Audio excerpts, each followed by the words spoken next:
జగన్మోహన్ రెడ్డి అవినీతి పత్రిక సాక్షి, అబద్ధాలను నిత్యం ప్రసారం చేసే సాక్షి ఛానల్ పత్రిక.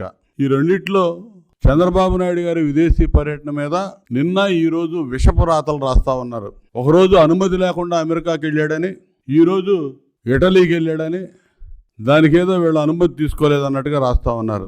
అసలు ఈ జగన్మోహన్ రెడ్డి అవినీతి పత్రికలో పదే పదే అబద్ధాలు 100 సార్లు ఈ పేపర్లో రాస్తే ప్రజలు నిజం అనుకుంటారని చెప్పి భ్రమపడతా ఉంటారు.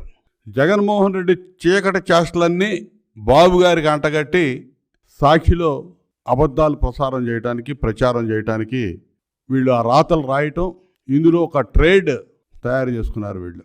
అసలు నిస్సిగ్గుగా ఉంటాయి వీళ్ళు రాసే రాతలు కానీ, సాక్షి ఛానల్లో చూపించే చిత్రాలు కానీ, వార్తలు కానీ. ఇవాళ చంద్రబాబు నాయుడు గారు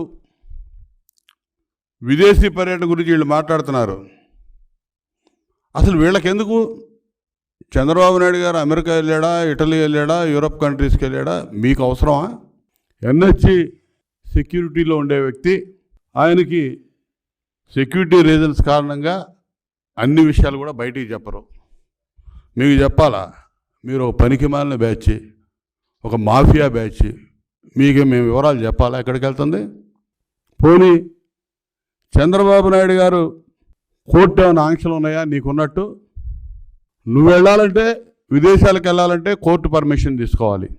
నీకు కేసుల్లో 13 సిబిఐ కేసుల్లో ఛార్జ్షీట్లు ఎదుర్కొంటున్నావు, 7 ఈడీ కేసుల్లో ఛార్జ్షీట్లు ఎదుర్కొంటా ఉన్నావు.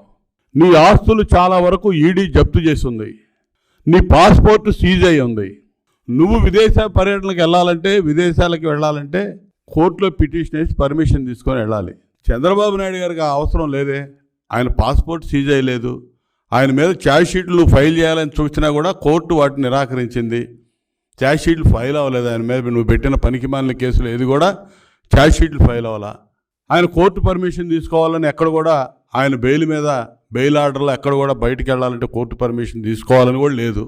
ఇంక నీకెందుకు? అవిశ్రాంతంగా పనిచేస్తాడు చంద్రబాబు నాయుడు గారు, ఆయన ఫ్యామిలీ. ప్రతి సంవత్సరం విదేశీ పర్యటనలకు వెళ్ళడం అలవాటు. అదేవిధంగా ఈ సంవత్సరం కూడా వెళ్ళారు.